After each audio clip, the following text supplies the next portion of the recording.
Welcome to the Olympic Winter Games Beijing 2022.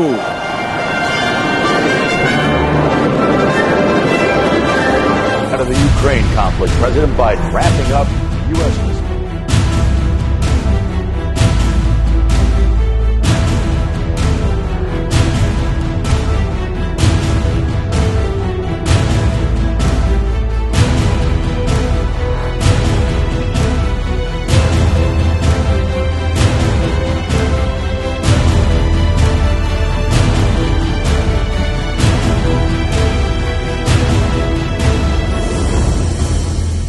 Los Juegos Olímpicos, se estrenan los Juegos Olímpicos de invierno. Usted va a decir, ¿y eso qué tiene que ver? Pues parece que no tiene nada que ver, pero probablemente tenga que ver mucho. Nos recuerda al gran contraste, el gran contraste de inicios de los 70, 1971, 72, en Estados Unidos de Nixon, de Kissinger, cuando se acercaba mucho a China para contrarrestar a la Unión Soviética, a los rusos. Hoy parece ser que es completamente al revés. Putin llega a los Juegos Olímpicos acercándose y abrazando cada vez más a China. ¿Qué está pasando y qué sigue?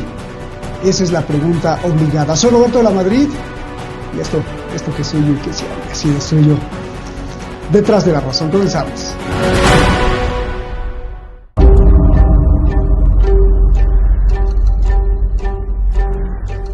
Vladimir Putin fue claro, se tiene que ir.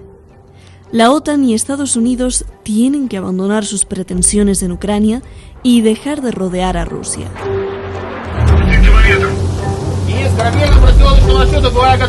Putin incluso amenazó a Estados Unidos y la OTAN con una acción militar técnica. Así lo llamó. Нам были даны обещания не продвигать инфраструктуру блока НАТО на восток ни на один дюйм. Сегодня мы видим, где находится НАТО. Польша, Румыния, страны Прибалтики. Сказали одно, сделали другое. Как у нас говорят в народе, кинули.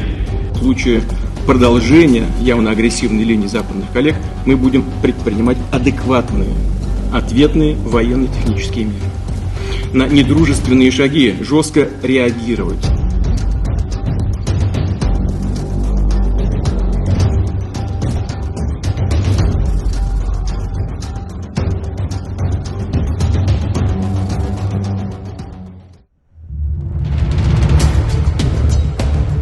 Y Estados Unidos le contestó que no.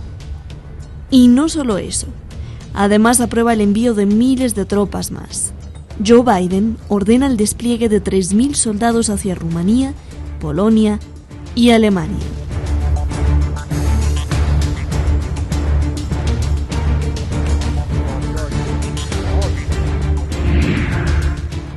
La Casa Blanca asegura tener evidencia de que Rusia está preparando un vídeo fake, un vídeo falso, con actores, cadáveres, escenografía de destrucción, drones turcos, equipo ucraniano falso e incluso actores como dolientes llorando. La Casa Blanca dice que Rusia prepararía ese vídeo para mostrarlo al mundo como pretexto para invadir Ucrania.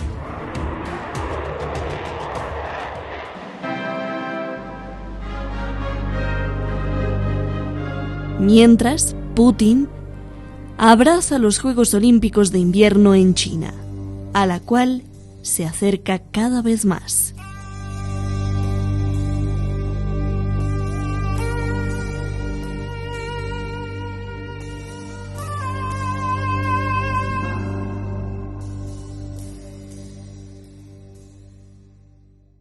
Muchísimas gracias al equipo de Detrás de la Razón. Ya lo vio usted ahí en las imágenes. Putin llega en avión a China y de hecho pues se dejan ver sin máscaras, frente a frente uno al otro, sin tapabocas, sin cubrebocas, sin máscaras para protegerse de la enfermedad. Bueno, usted ya sabe cuál, porque mejor no digo ese nombre porque luego nos cancelan el programa y el canal.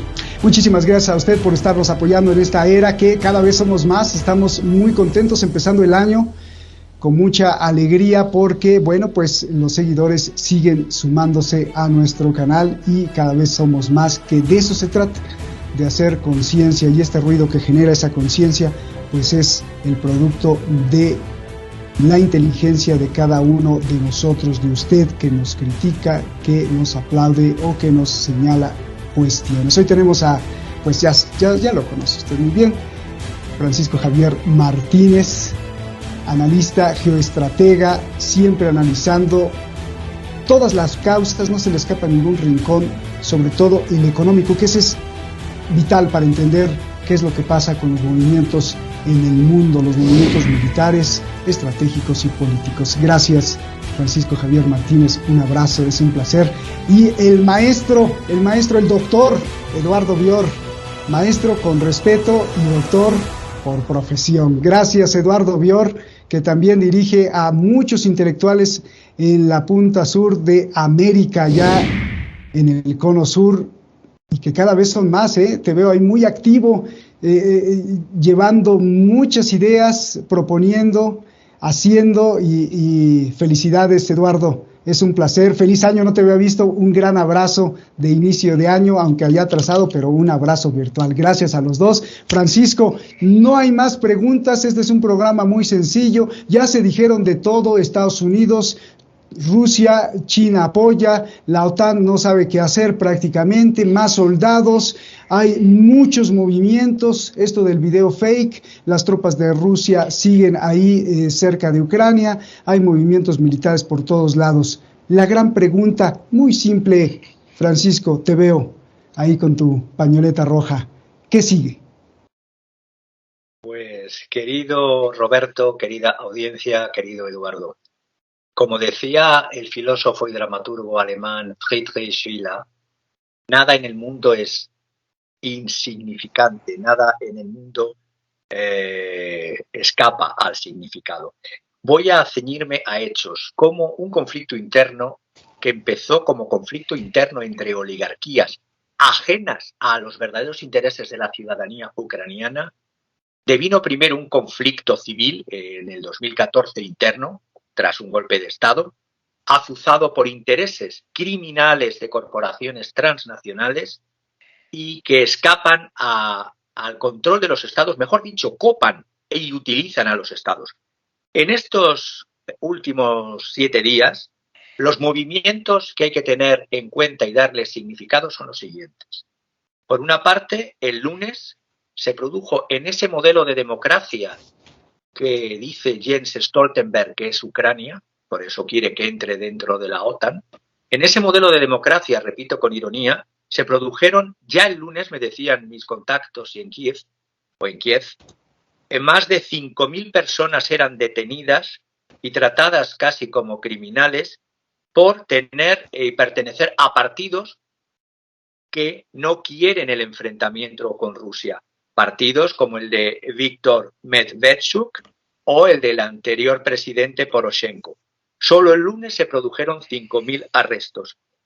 También desde Ucrania, otro dato a tener en cuenta es la declaración que me parece crucial del secretario del Consejo de Defensa y Seguridad Nacional de Ucrania, Oleksiy Danilov, que dijo esta misma semana que Ucrania ya no tiene por qué respetar, no le interesan los acuerdos de Minsk. Recordemos que los 2 acuerdos, Minsk I, Minsk II, fueron no solo ratificados por la anterior presidencia y que respondieron a un formato de firma y de compromiso de Ucrania, de Rusia, de las repúblicas de Lugansk y Donetsk, sino que además intervino Francia, intervino Alemania, intervino la OSCE, la Organización de Seguridad y Cooperación en Europa, y por supuesto fueron ratificados en el 2015 por una resolución del Consejo de Naciones Unidas, hasta que los intereses anglosajones de las corporaciones anglosajonas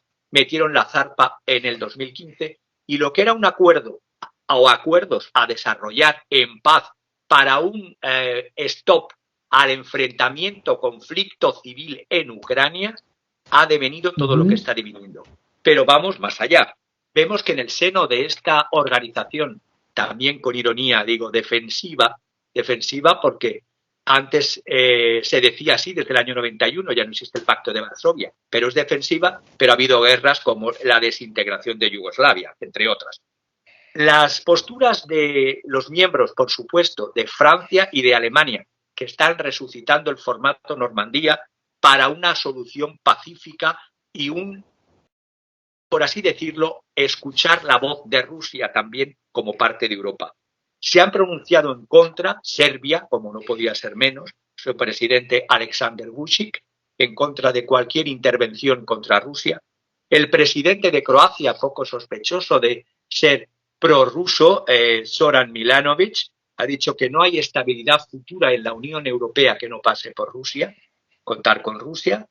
Por supuesto, las múltiples declaraciones de Alemania, ya sea por una parte no entrega de armas de la ministra de Defensa, las declaraciones que ya comenté de mi querido amigo, ya ex vicealmirante de la Marina Schönbach, de la Marina alemana, pero las asociaciones de empresarios de Alemania, Asociación de la Energía, BDEW, la Asociación Agora Energiewende también, todos se han pronunciado en contra de la locura que puede suponer económico, de desastre Claro. económico, social, pero es que iría ya para terminar a la respuesta que ha dado Putin en una rueda de prensa tras la reunión con Víctor Orbán, que por cierto es muy importante la postura de Víctor Orbán, porque se diría que se rompe el grupo de Visegrad. Víctor Orbán, cuando le critican de por qué ha hecho eso, pues los presidentes y los políticos debieran de mirar por el interés, aunque fuese solo un poquito, de sus ciudadanos. Y Víctor Orbán ha obtenido 3 puntos importantes para la ciudadanía húngara. Primero, asegurarse con la rusa Gazprom un gas con una tarifa 5 veces más económica que el resto de los europeos que estamos sufriendo de tarifas de luz y de gas desorbitadas. Segundo, ha conseguido un acuerdo con Rosatom, el consorcio industrial ruso, para extender el sitio húngaro PAX-2 a 120 kilómetros de Budapest para tener energía nuclear también propia. Y por último, una línea ferroviaria que atravesará toda Hungría y que va desde China pasando por Rusia hasta Hungría.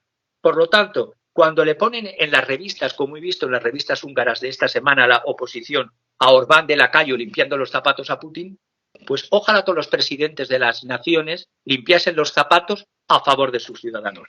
Y la respuesta de Putin ha sido clara, es decir, el que viene el lobo, que voy a invadir, desde el mes de abril también se hicieron movimientos de tropas dentro del territorio fronterizo a Ucrania y no pasó esto. Ahora ya se dice que no va a haber invasión. Ahora que si Bielorrusia, hay 30.000 soldados en unas maniobras bielorrusas y rusas, que si ahora va a ser un atentado hollywoodiense de falsa bandera. Las fuerzas anglosajonas realmente no saben qué inventar, porque, entre otras cosas, y termino, teniendo en cuenta que el secretario general de la OTAN, Jens Stoltenberg, su cargo vence en octubre y ya se está buscando candidatas, porque va a ser mujer, o candidato, ya que se va a celebrar en Madrid, candidatos para el puesto de Stoltenberg. Es un puesto que los que menos ganan en la OTAN están en torno a 4.200 euros al mes. Entonces, todos quieren ese puesto. Y teniendo en cuenta que ese puesto no va a durar más que hasta octubre, la OTAN meterse en una guerra con un descabezamiento en octubre de su secretario general, no lo veo tampoco muy claro. Muy bien, Francisco. Bueno, pues como siempre, abres ahí toda la baraja y pones todas las cartas sobre la mesa, nos explicas muy bien el panorama. Eduardo, te veo ahí que parece que estás en una nave espacial, ¿no? En los controles maestros. Ojalá tuvieras el botón nuclear ahí para que lo cancelaras y no hubiera riesgo, ¿no? No lo vayas a apretar. Muy bien, Eduardo. Oye, Eduardo, a ver, la misma pregunta que sigue y le aderezo con esto, porque en estos últimos 3 meses hemos visto a muchos analistas como pollitos, primero asustados y sí va a haber guerra y luego no va a haber guerra, y otra vez y así también los pueblos, no va a haber guerra, sí va a haber guerra, no va a haber guerra, ya está la flota, ya no va a haber, sí va a haber. Y ¿qué sigue después de ver todo esto? ¿Hay algo que no estamos viendo, Eduardo, por favor? El problema, a ver, en principio, yo creo que ni Rusia ni el gobierno norteamericano, si es posible hablar en un sujeto colectivo, que es muy difícil, quieren guerra. Sí, estoy seguro de que los aventureros nazis de Kiev quieren algo. Yo creo que ellos mismos no tienen noción qué, porque lo que ellos quieren es armarla de San Quintín para obligar a los norteamericanos a entrar y de ese modo valorizarse y bueno, y cobrar caro, porque de eso se trata y no más que eso. Hay otros en el meridiano de Greenwich que también tienen esa intención y para peor, si lo pueden coronar con una alianza militar británico-polaca-ucraniana, van a conseguir lo que ellos necesitan, que es lo que más les importa en realidad, que es separar definitivamente a Alemania y Francia de Rusia y de China. Es decir, ellos no, realmente la política mundial para Londres pasa por posiciones pequeñas. Es decir, ellos repiten, es lo mismo que hicieron después de 1918, es lo mismo que intentaron hacer después de la Segunda Guerra Mundial y Stalin y primero Roosevelt, después el mismo Truman se lo pararon. Es siempre la política de divide y vencerás. Parecía que dentro de los vericuetos que tiene la inescrutable, en realidad inentendible política del gobierno norteamericano actual, había entrado una cuota de razón y Estados Unidos había respondido a las propuestas rusas de diciembre pasado. Recordemos, en diciembre pasado, Rusia mandó 8 puntos a Estados Unidos y 9 a la OTAN para iniciar negociaciones. El gobierno norteamericano le respondió la semana pasada, hubo una conversación entre Blinken y Lavrov, y de repente aparece la chismosa del barrio y sale a contarle a todos lo que los demás piensan, cuando los otros ni siquiera saben que lo piensan, que es peor.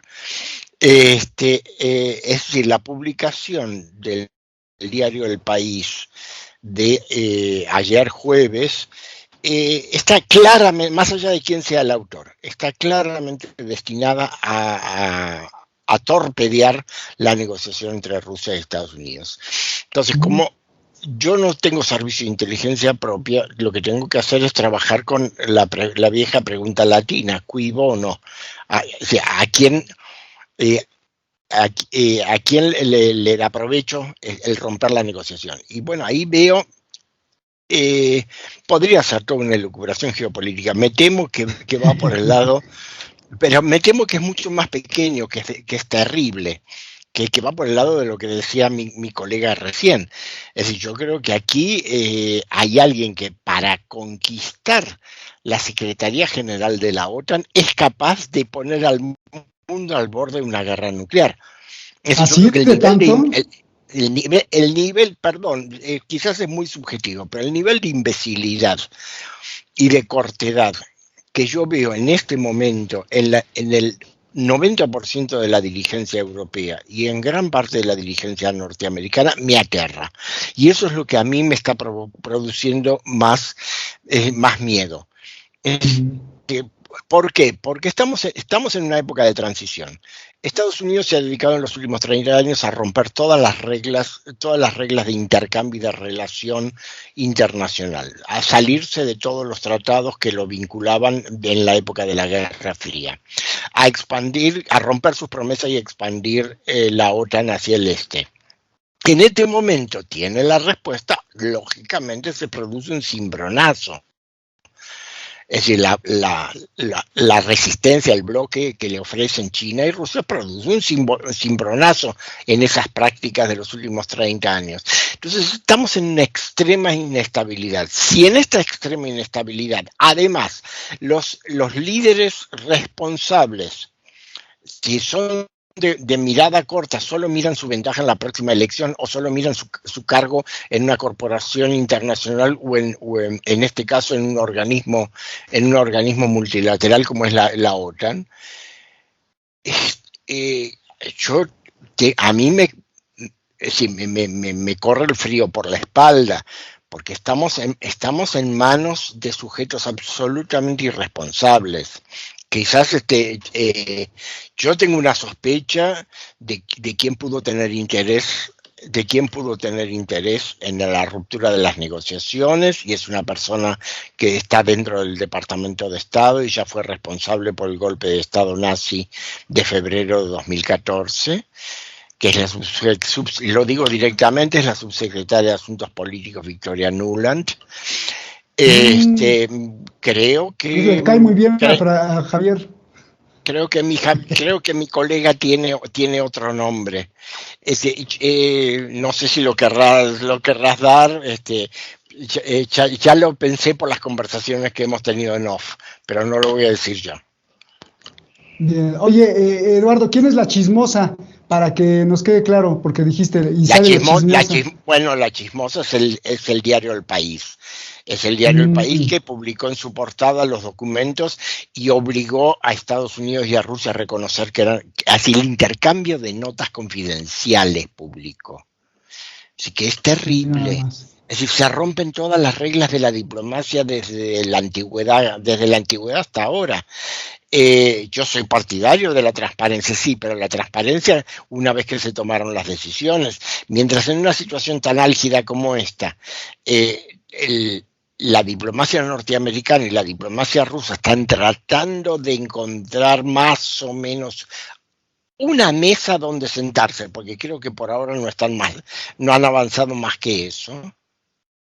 Que alguien publique el intercambio de notas confidenciales entre ambos países es que directamente poner una bomba arriba de la mesa antes de que la mesa esté instalada. Y el diario El País, como sabemos, es un diario profundamente globalista, muy entre comillas, supuestamente liberal, humanista, a favor de los derechos humanos. El típico globalismo de la época de Obama, cuando se defendían los derechos humanos asesinando con drones a 11.000 personas en distintos países, ese. Es el mismo globalismo de Victoria Nuland diciendo en Kiev en febrero de 2014, disculpen la grosería, pero la dijo ella, me cago en la Unión Europea. Es eso. Entonces, huele mal y acertarás, tengo que decir en este caso. Gracias, Eduardo, de verdad, con qué maestría se desenvuelven los dos. A ver, Javier, pues yo quiero hacer el programa corto. En la primera intervención nos pusiste todas las cartas, pero no me contestaste qué sigue. Entonces, contéstame qué sigue, y además ese nombre que nos dice Eduardo que sí sabes, no sé si lo quieras revelar, y tu conclusión. Adelante, por favor. Pues intentando ser muy escueto, voy a empezar por la parte última de tu pregunta. La OTAN y la banca intercambian cromos, intercambian dirigentes, son adictos ambos a la mentira y a los bancones de la guerra. Jens Stoltenberg, que ya he dicho que deja su cargo en octubre, va a coger un nuevo cargo como... estas personas sirven tanto para un roto como para un descosido, Es decir, va a salir de secretario de la OTAN y será nombrado ya presidente del Banco Central de Noruega. Ha sido primer ministro de Noruega, secretario general de la OTAN y con más de 63 años ahora va a ocupar el cargo de de presidente del Banco Central de Noruega. ¿Qué pasa con esto? Que hay una lucha por quién va a ser el sucesor o sucesora. hablo muy rápido de candidatos y no quiero revelar lo que me han dicho, que hasta aquí sí y hasta aquí puedo revelar porque son datos. Pues bueno, hay candidatos, por supuesto, de UK, pero que no creo que Francia esté a favor después de los submarinos, del fiasco de los submarinos en Australia. Los candidatos británicos eran William Hague, que no quiere, que es exsecretario de Asuntos Exteriores, y una que sí quiere, pero que los franceses no van a querer, que es Theresa May, ex Prime Minister. Luego, por parte de Italia, que podían ir las vías por ahí, Federica Mogherini es representante pero no es lo suficientemente dura con China y lo suficientemente dura con Rusia. Luego están italianos Lorenzo Guerini, Enrico Letta, pero vamos, no me quedo en esos. Me voy más hacia las repúblicas bálticas, la presidenta de Estonia, Kersti, perdón por mi pronunciación, Kalholan, la expresidenta croata o la expresidenta lituana. Pero hay un candidato, ya que la cumbre se va a celebrar en Madrid dentro de pocos meses, que sirve también, puede servir como un roto y para un descosido. No voy a ser Pedro, No, amigo de Pedro Sánchez. el amigo de Pedro Sánchez, Josep Borrell, podría ser que, por cierto, tiene muy buenas relaciones con eso que estamos hablando de el Victoria Nuland, el marido Robert Kagan, todo el clan Kagan, todo el globalismo internacional que está detrás. Entonces, eso es una hipótesis que dejo caer. Y en cuanto a la continuación de esto, bueno, pues teniendo en cuenta que el primer país que está, por así decirlo, haciendo las veces de sustento del globalismo financiero, que es la República Popular China, no olvidemos, ya lo dije en un programa, que entre el 2019 y 2020, Goldman Sachs, BlackRock, JP Morgan Chase, Citibank, Morgan Stanley, American Express, PayPal, Mastercard, Standard & Poor's Global, Fitch Ratings, entre otras, obtuvieron licencias del Bank of China, del Banco de China. China ya está incorporada desde que se incorporó en el 2001 a la Organización Mundial del Comercio, apuesta por las finanzas, eso sí, con el control del Partido Comunista Chino, pero una integración en los mercados mundiales mientras Estados Unidos se retrae. Es decir, no hay mayor partidarios de el desarrollo de China y de las finanzas chinas que todas estas grandes firmas internacionales de corporaciones financieras de este New World Order. Y curiosamente ha salido un luchador contra ese que no es tal, son facciones de oligarquía, va en contra de Orbán, que es el señor Soros, pero ahora va en contra de China. Debe ser que le han ido mal los negocios con China, por eso ahora Soros también va en contra de Xi Jinping. Pero corporaciones financieras tan grandes como las que he dicho apuestan por China.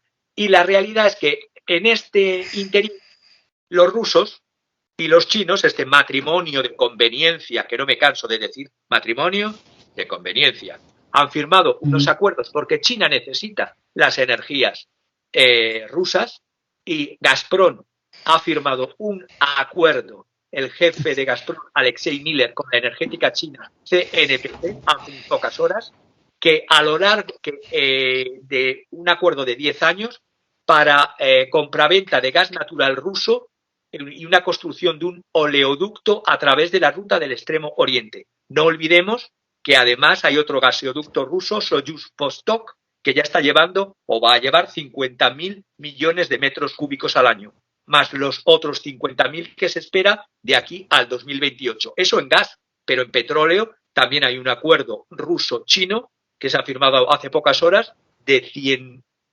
millones de toneladas de crudo que pasarán por Kazajistán y que serán refinadas en refinerías del noroeste de la República Popular China. Por lo tanto, el desarrollo económico globalista, por una parte, unido a China en apoyo, y por otra, el ataque a Rusia que se quiere por las fuerzas anglosajonas, es como una pelea de niños en un patio de colegio que le están quitando un trozo de tarta de pastel y antes se comían el pastel ellos solos y ahora tienen que compartir pastel. Pero esto, que comparta pastel las oligarquías, no significa que lleven al mundo a un Armagedón.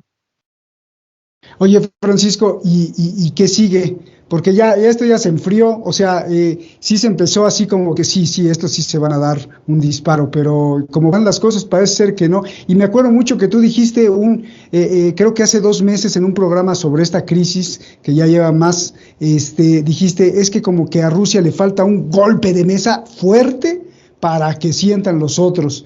Pero yo creo que nadie se va a atrever, no sé, a ver.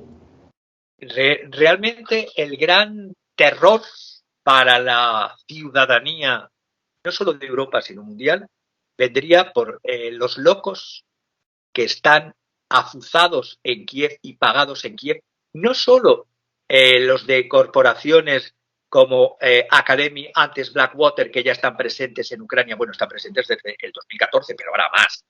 No solamente los locos ucronazis que decía mi compañero Eduardo, sino además parte de las oligarquías ucranianas que creen que pueden reconquistar a la fuerza lo que todavía no es independiente, que son las repúblicas autónomas de Donetsk y de Lugansk, y una incursión brutal, repito, los disparos siguen en ese territorio. Y eso que conllevase a un pedir auxilio de estas repúblicas cuando empiezan a matar a ucranianos rusófilos y ucranianos rusoparlantes que no quieren la guerra con Rusia, y Rusia tendría que acudir también en defensa de estas repúblicas, y sobre todo el error, y digo el error, que cometerían si atacan Crimea. Porque, repito, Crimea jamás volverá a ser entregada por parte de Rusia a Ucrania, jamás. Entre otras cosas porque la voluntad popular ya se declaró en Crimea, y es que incluso en la propia Ucrania, en el propio Kiev, en el comienzo de toda esta conflicto interno de oligarquías, estoy pensando cuando estaba Víctor Yanukovych, que la población se dividió entre un 38% pro acuerdo de asociación y de comercio con la Unión Europea y un 37,8% de seguir manteniendo los lazos con Rusia. Es decir, no olvidemos la naturaleza del conflicto. Es un conflicto civil, un conflicto interno. Y este conflicto civil interno azuzado, repito, y violado acuerdos que ya estaban comprometidos a desarrollar, que eran los acuerdos de Minsk. Por lo tanto, si dejamos la política en manos de aventureros, ucronazis, matones del 3 al 4, se puede derivar en una guerra que derivaría en algo más que una simple guerra europea. Pues ya nos vamos, Eduardo. Tu conclusión, 2 puntos. Este contraste bello, fíjate, 50 años, 1972, 2022, donde Estados Unidos se acercaba a China para contrarrestar a Rusia, y ahora es al revés, boicoteados los Juegos Olímpicos de invierno por Estados Unidos y sus amigos, no de atletas, sino de que diplomáticamente están boicoteados, o sea, no va ninguna representación oficial del gobierno. Pero si va Putin, o sea, se invierten los papeles y además va con un contrato de gas millonario. Esto por un lado, y por el otro lado, tu pregunta está en la locución latina, ¿a quién le conviene tenernos así? O sea, tenernos de que sí va a haber, no va a haber, sí va a haber guerra, no va a haber guerra, sí va a haber guerra, no va a haber guerra, y a lo mejor ahí se le van a llevar todo este 2022, y no va a haber una confrontación directa entre la OTAN y Rusia, por ejemplo. O te pregunto, ¿para qué tiene Rusia esos, ya no lo negó, porque al principio decía que no, pero esos 100,000 soldados rusos ahí cerca de Ucrania, cuando los veamos retirarse es que ya ahí bajan las cosas, o para qué los tiene ahí? Por favor, adelante, hay muchos puntitos ahí que me gustaría que nos conectaras.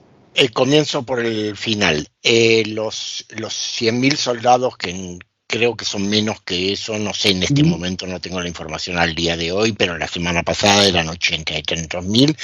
Es decir, son unidades estacionadas regularmente a unos 100, 180 kilómetros de la frontera. Así que nadie que piense que en una invasión tiene a los efectivos tan lejos de la frontera. En segundo término, quiero aclarar ese aspecto también, ese aspecto militar, que nadie sueña. Si llegan a provocar ya sea en Crimea o en la cuenca del Don, Rusia no va a responder invadiendo. Eso que se lo quiten de la cabeza. Es decir, Rusia va a fortalecer las milicias de las repúblicas populares de Donetsk y Lugansk para que le puedan hacer una buena resistencia al ejército ucraniano, y luego y al mismo tiempo lo va a inmovilizar de dos maneras. Primero, electrónicamente, le va a anular todas las comunicaciones y también a la OTAN, y segundo, le va, si intentan hacer locuras, es decir, con fuego de cohetería, va a anular los objetivos principales hasta muy profundo en Ucrania. Atención.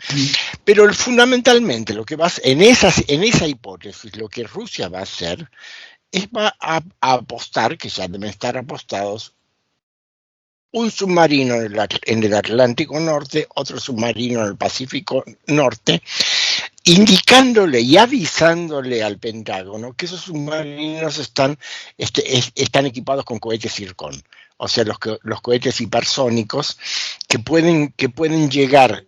Para dar una comparación, pues, suponte que los pusieran en la punta norte de la Antártida. Es decir, desde la punta norte de la Antártida hasta California necesitan 7 minutos. O sea, en Estados Unidos, a ese nivel de confrontación, es decir, la hipótesis de conflicto del Estado Mayor ruso es: no vamos a responder pequeño, vamos a amenazar los centros vitales de Estados Unidos para que se convenzan y empiecen de una vez por todas a portarse como buenos chicos y a conversar cuando hay que conversar. Ese es lo primero que quería decir, para que queden claros los términos. El segundo elemento, que es mucho más grave, ¿a quién beneficia? Bueno, pregúntale a mi colega cuánto está pagando de gas. Es decir, la ruptura de los contratos de provisión de Rusia con Europa Occidental, el bloqueo del gasoducto Nord Stream 2, la eventualidad de un conflicto en Ucrania que interrumpiría el suministro del gas del Mar Caspio hacia Europa, favorecen solamente a los importadores de gas natural licuado desde Estados Unidos, y por eso es el precio que está alcanzando el gas en Europa. Es decir, es destruir cualquier posibilidad y alternativa de que Europa desarrolle una política autónoma, aunque sea parcialmente. Pero también le conviene a Rusia, ¿no? Porque ahorita los precios del gas están altos, pues también le está ganando Rusia, porque pues le pone gas a Europa. Pero Rusia tiene al contrario, Rusia tiene otra política energética, tiene interés en contratos duraderos y a largo plazo. Claro. Y el último punto, Eduardo, entrada, pues no quiero decir triunfal, pero ahí en los Juegos Olímpicos, mientras están boicoteados por Estados Unidos, contraste 1972, el Estados Unidos de Nixon y Kissinger. Yo diría que es un contraste con 1980, cuando boicotearon la Olimpiada de Moscú. En aquel momento la Unión Soviética había mandado tropas a Afganistán, y entonces Estados Unidos y las potencias occidentales le boicotearon, no solo deportivamente, es decir, no solo diplomáticamente, también deportivamente, los Juegos Olímpicos de Moscú. Ahí sí le propinaron un golpe muy fuerte a Rusia. El contraste, y además estando ya habiendo establecido el año anterior, 1979, las relaciones diplomáticas con China. Es decir, ahí sí que Estados Unidos estaba iniciando una década que lo llevó al fin de la Guerra Fría, a triunfar en la Guerra Fría, donde con una buena relación con China estaba aislando y encerrando a la Unión Soviética y produciéndole daños muy grandes. Acá es todo lo contrario.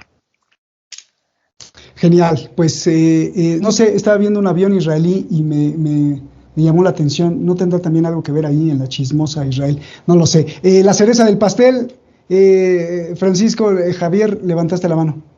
Sí, muy rápido. Cuando decía mi compañero, muy bien atinado, a quién beneficia, evidentemente a los países de la Unión Europea no beneficia, aunque la Unión Europea, ese engendro que hay en Bruselas actúe en contra de los intereses de la propia ciudadanía y de los propios Estados europeos. ¿Y por qué lo digo? Porque poniendo el caso de España, ya que me ha invitado mi querido Eduardo a ver cómo pagamos, no solamente cómo pagamos lo que perdemos en España, las sanciones de la Unión Europea a Rusia, y lo ha cifrado un profesor de Economía Pública y de Economía de Empresa de la Universidad Carlos III, Guillermo Rocafort, han costado en estos 8 años que llevamos de sanciones a Rusia, a España nos está costando 4.000 millones de euros. ¿En qué? Pues a una media de 500, más o menos 500 millones por año en no vender productos de ámbito agrícola, es decir, frutas, las naranjas, el jamón de jabugo, el jamón de guijuelo, la carne de vacuno, el porcino, las frutas. Todo esto nos está costando, ya digo, 4.000 millones. Y esto sin tener en cuenta los ingresos que obteníamos por el repostaje y otras acciones que se hacen en el puerto de Ceuta de la flota rusa cuando paraba en el Mediterráneo. Es decir, ¿quién va a pagar ahora otra nueva vuelta de tuerca? La ciudadanía española. Claro, pues ustedes, para eso está Javier ahí en España pagando. Gracias Javier. Eduardo, un gran abrazo. Gracias. Cierre ese tablero, que nadie apriete el botón, por favor. Ahí nos cuidas. Un abrazo, gracias, lo mejor para ti y tu familia, Eduardo. Gracias, Javier, un abrazo, hermanos. Gracias a los dos. Muchas gracias. Buenas noches, gracias. Y a usted, muchísimas gracias siempre por apoyarnos. Estaremos pendientes de lo que nuestros expertos nos digan acerca de este conflicto que ya va de varios meses. Ucrania, el centro, Rusia, Estados Unidos y bueno, también China y la Unión Europea, pues bien. Gracias, buenas noches, nos vemos hasta la próxima.